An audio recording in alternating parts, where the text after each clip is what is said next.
بسم اللہ الرحمن الرحیم۔ السلام علیکم ناظرین، آپ سب کیسے ہیں؟ امید کرتی ہوں آپ سب ٹھیک ہوں گے۔ آج کی ویڈیو میں ہم حضرت ایوب علیہ السلام کے بارے میں بات کریں گے۔ ابن اسحاق فرماتے ہیں حضرت ایوب روی شخص سے ان کا نسب نامہ یوں ہے: ایوب بن موس بن رضا بن عیس بن اسحاق بن ابراہیم الخلیل۔ ان کے علاوہ کسی نے کہا ہے کہ وہ ایوب بن اوس بن اویل بن عیس بن اسحاق بن یعقوب ہے۔ اسی طرح کئی اور نسب بھی مذکور ہیں۔ ویڈیو شروع کرنے سے پہلے آپ سب سے ایک گزارش ہے، میری ویڈیو کو لائک، شیئر، ایک پیارا سا کمنٹ اور چینل کو ضرور سبسکرائب کیجیے گا۔ ساتھ ہی بیل آئیکن ضرور پریس کیجیے گا تاکہ ہر آنے والی میری ویڈیو آپ تک بآسانی پہنچ سکے۔ چلیں ہم اب اپنے موضوع کی طرف چلتے ہیں۔ علامہ بن اسحاق نے نقل کیا ہے کہ حضرت ایوب کی والدہ ماجد حضرت لوط کی بیٹی تھی، اور یہ بھی کہا گیا ہے کہ ان کے والد مکرم لوگوں میں سے تھے جو حضرت ابراہیم پر ان کو آگ میں ڈال جانے کی وجہ سے دن ایمان لائے۔ مذکورہ نسب ناموں میں شخص مشہور و زیادہ صحیح پہلا ہے، کیونکہ حضرت ایوب حضرت ابراہیم کی آل سے ہیں، جیسا کہ اس آیت کے تحت بیان ہوا۔ ترجمہ: اور آپ ابراہیم کی اولاد میں سے داؤد اور سلیمان اور ایوب، یوسف، موسیٰ اور ہارون۔ اور اس آیت میں موجود اس آیت میں لفظ میں ضمیر حضرت ابراہیم کی طرف لوٹ رہی ہے، نہ کہ حضرت نوح کی طرف، جو دلیل ہے اس بات پر حضرت ایوب علیہ حضرت ابراہیم کی اولاد میں سے ہیں۔ پہلا نسب نامہ بھی یہی بیان کرتا ہے۔ حضرت ایوب ان انبیاء میں سے ہیں جن کے بارے میں وحی بھیجنے کی صراحت سورۃ النساء میں آ گئی ہے: بے شک ہم نے آپ کی طرف وحی بھیجی، جیسے ہم نے وحی بھیجی نوح کی طرف، ان کے بعد دونوں نبیوں کی طرف، اور پھر ہم نے وحی بھیجی ابراہیم، اسماعیل اور اسحاق اور یعقوب، ان کی اولاد عیسیٰ اور ایوب کی طرف۔ لہذا صحیح یہی معلوم ہوتا ہے کہ حضرت بن اسحاق کی اولاد میں سے ہیں، اور ان کی بیوی کا نام ایک قول کے مطابق لیہ بنت یعقوب اور ایک قول کے مطابق رحمت بنت افراسیم، اور ایک قول یہ ہے کہ ان کی بیوی لیہ بن منسا بن یعقوب علیہ السلام ہے۔ یہی متعدد مشہور ہے جس کو ہم نے ابھی ذکر کیا ہے۔ ان کے حصے میں سے ہم انشاءاللہ بنی اسرائیل کی انبیاء کے قصوں کو ذکر کریں گے۔ اللہ پر بھروسہ اور اعتماد ہے۔ اللہ تعالیٰ فرماتے ہیں: اور ایوب کو یاد کرو جب انہوں نے پروردگار کو پکارا، مجھے تکلیف پہنچی، آپ سب سے بڑھ کر رحم فرمانے والے ہیں، تو ہم نے ان کی دعا قبول کر لی، اور جو ان کو تکلیف تھی اور دور کر دی، اور ان کو بال بچے بھی عطا فرمائے۔ پھر مہربانی سے ان کے ساتھ اتنے ہی اور بھی بخشے۔ عبادت کرنے والوں کے لیے یہ نصیحت ہے۔ اللہ تعالیٰ ایک صورت میں فرماتے ہیں: ہم نے ہمارے پیارے ایوب کو یاد کرو جب انہوں نے اپنے رب کو پکارا، اے اللہ، شیطان نے مجھ کو ایذا اور تکلیف دے رکھی ہے۔ ہم نے کہا، زمین پر لات مارو، اور دیکھو چشمہ نکل آیا، تو نہانے کو ٹھنڈا اور پینے کو شیدی، اور ہم نے ان کو اہل و عیال کے اور ان کے ساتھ ان کے برابر اور بخشے۔ یہ ہماری طرف سے رحمت اور عقل والوں کے لیے نصیحت تھی۔ اپنے ہاتھ جھاڑو، ان سے مارو اور قسم نہ توڑو، بے شک ہم نے ان کو ثابت قدم پایا، یہ وہ خوب بندے تھے، بے شک رجوع کرنے والے تھے۔ ابن اسحاق نے قلبی کے طریق سے نقل کیا ہے، فرمایا پہلے پیغمبر جو مبعوث ہوئے ادریس، پھر نوح، پھر ابراہیم، پھر اسماعیل، پھر اسحاق، پھر یعقوب، پھر یوسف، پھر لوط، پھر ہود، پھر صالح، پھر شعیب، پھر موسیٰ، پھر ہارون، پھر الیاس بن یسیع، پھر فراسیم بن یوسف بن یعقوب، پھر یونس بن متی جو آل یعقوب سے تھے، پھر ایوب بن زراق بن موس بن لیس بن العیس بن اسحاق بن ابراہیم۔ ان کی بیان کردہ ترتیب میں کچھ غلطی کا امکان ہے، کیونکہ مشہور یہ کہ حضرت ہود، صالح، حضرت نوح کے بعد حضرت ابراہیم کے پہلے ہیں بندہ۔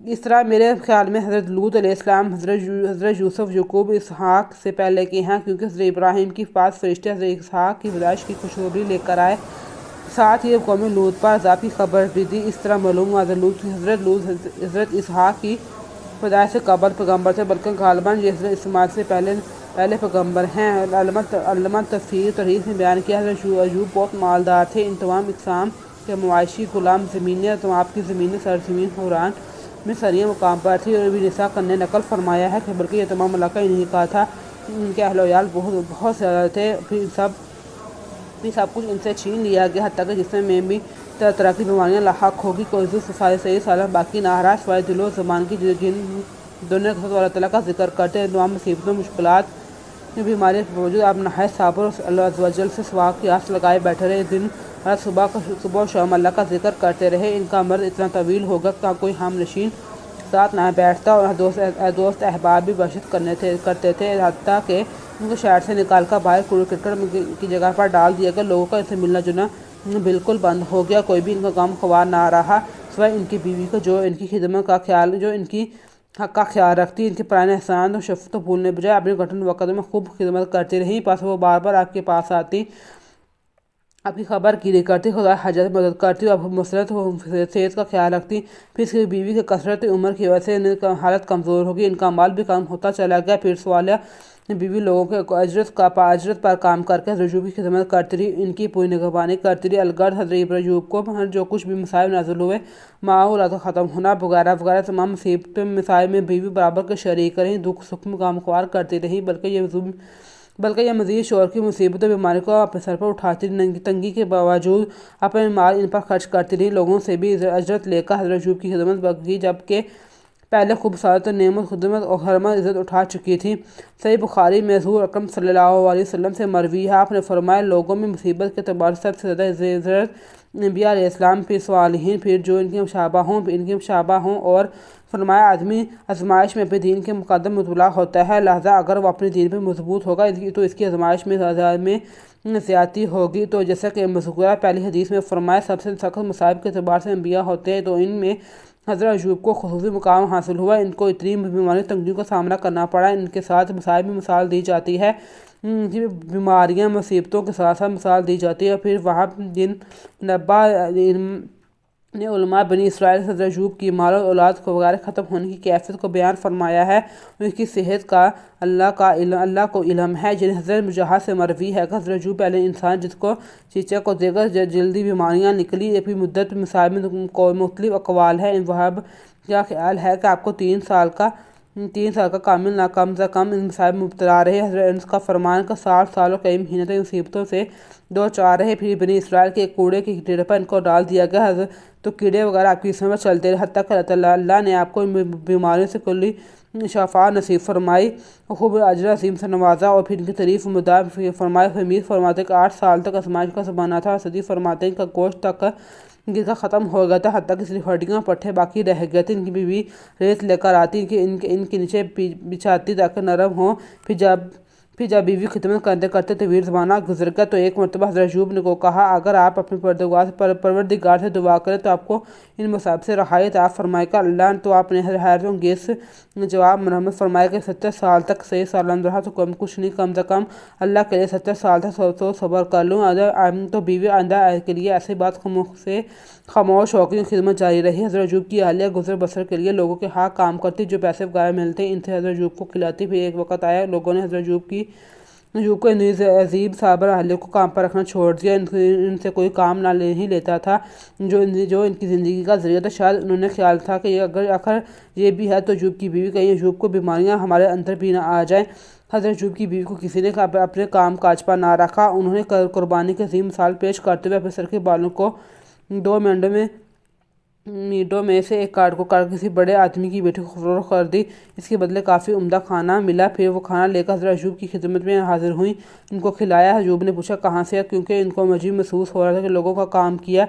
پھر جب آئندہ روز ہوا تو پھر کسی نے کام نہ رکھا تو دوسری بیٹی بھیج دی، اس کے بدلے کھانا لے کر حضرت ایوب کی خدمت میں پہنچی۔ حضرت ایوب کو کچھ پھر اوپرا سا محسوس ہوا، تو پھر اس دفعہ قسم اٹھائی کہ پہلے بتاؤ کہاں سے یہ کھانا لائے، تجھ کو ملا پھر کھاؤں گا۔ علیہ نے سر کھول دیا، حضرت ایوب نے دیکھا سر منڈا ہوا ہے، تو تب انتہائی کی بے بسی کے عالم حضرت ایوب نے دعا فرمائی، اے اللہ مجھے تکلیف پہنچی ہے، آپ رحم کرنے والوں میں سب سے زیادہ رحم کرنے والے ہیں۔ ابن ابی حاتم فرماتے ہیں عبید بن عمیر سے مروی ہے کہ حضرت ایوب کے 2 بھائی تھے، ایک دن آپ کے پاس آئے، آپ کی بدبو کی وجہ سے آپ کے قریب نہ آ سکے، دور کھڑے ہو گئے۔ پھر دوسرے کو کہا اگر اللہ ایوب کی کوئی بھلائی خیر جانتا تو اس کو اس طرح کی بیماری میں مبتلا نہ کرتا، اس بات سے ایوب کی اس قدر غم تکلیف ہوگی کبھی کسی نہ ہوئی۔ تو آپ نے فوراً بارگاہ میں رب العزت میں دست سے التجا کے بلند کی، اے اللہ اگر آپ کو علم ہے جس نے کبھی کوئی رات اسیر ہو کر نہیں گزاری، پھر میں جانتا ہوں کہ بھوکے کا کیا مرتبہ ہے، اللہ آپ میری تصدیق فرمائیے۔ تو اللہ نے آسمان سے ان کی تصدیق تو کی میں دونوں بھائی سن رہے ہیں۔ پھر کہا اے اللہ اگر آپ جانتے کہ میرے پاس کوئی 2 قمیص نہیں رہی اور میں ننگے کا مرتبہ جانتا ہوں، آپ تصدیق فرمائیے۔ پھر آسمان سے تصدیق ہوئی، دونوں بھائی سن رہے تھے۔ پھر کہا اے اللہ تیری عزت کا واسطہ، تجھے کہتے سجدے میں گر پڑے اور فرمایا التجا کی، اے اللہ میری عزت کا واسطہ میں کبھی اپنا سر نہ اٹھاؤں گا جب تک آپ مجھ سے ان تکالیف کو دور نہ فرماتے، پھر آپ نے سر نہ اٹھایا حتیٰ کہ ابھی بیماری سے نجات پا گئے۔ ابن جریر اور ان کے ابن ابی حاتم نے فرمایا، حضرت انس بن مالک سے مروی ہے کہ رسول اکرم صلی اللہ علیہ وسلم نے فرمایا، اللہ کے پیغمبر ایوب کو 18 سال مصیبتیں آزمائشیں گھیری رہیں، پھر ان کو قریب والے دور والے سب چھوڑ گئے سوائے 2 شخص کو کہ جب آپ کے خاص بھائی تھے، وہ آپ کو پاس صبح شام آتے، مرتبہ ایک دن ہو جاتا، اللہ کی قسم شاید ایوب جیسا گناہ جہاں والوں نے میں سے کسی نے کیا۔ ساتھی نے پوچھا وہ کیا ہے؟ کہا دیکھو اس کو 18 سال ہو گئے ہیں، ان کی بیماریاں دور نہیں ہوئیں، اب تک اس پر رب العزت نے رحم نہیں کیا، اگر ایسی بات نہ ہوئی تو رب ان کی بیماریاں دور فرما دیتا۔ پھر دونوں شام کو حضرت ایوب کے پاس گئے، شخص نے سے رہا نہ گیا، حضرت ایوب کو یہ بات ذکر کر بیٹھا۔ حضرت ایوب نے فرمایا، مجھے نہیں پتا اب آپ کیا کہہ رہے ہیں، سوائے اس کے اللہ عز و جل جانتے ہیں، میں 2 شخص پر گزر رہا تھا، جھگڑا کر رہے تھے، پھر اللہ کا ذکر کرنے لگے، پھر تو میں اپنے گھر لوٹ آیا اور ان سے درگزر کیا، اب اس بات کو ناپسند کرتے ہوئے اللہ کے علاوہ کسی اور چیز کا ذکر ہو، یعنی یعقوب حضرت ایوب ان دونوں سے چشمے پوشی اور درگزر کا معاملہ فرمانے کی طرف اشارہ کر رہے ہیں۔ اس کے دلیل سے بات کی آیت کو بنایا ہے، ان میں سے کچھ عجیب و غریب نکتے بیان کیے ہیں، جن میں سے کچھ اہم اپنی کتاب الاحکام میں بیان کریں گے انشاءاللہ۔ ابن جریر علماء تاریخ نے بیان کیا ہے، حضرت ایوب کی عمر کل 93 سال تھی، اس سے زیادہ کا قول بھی ہے۔ مزید اس طرح کی ویڈیوز کو دیکھنے کے لیے میرے چینل کو ضرور سبسکرائب کیجیے گا۔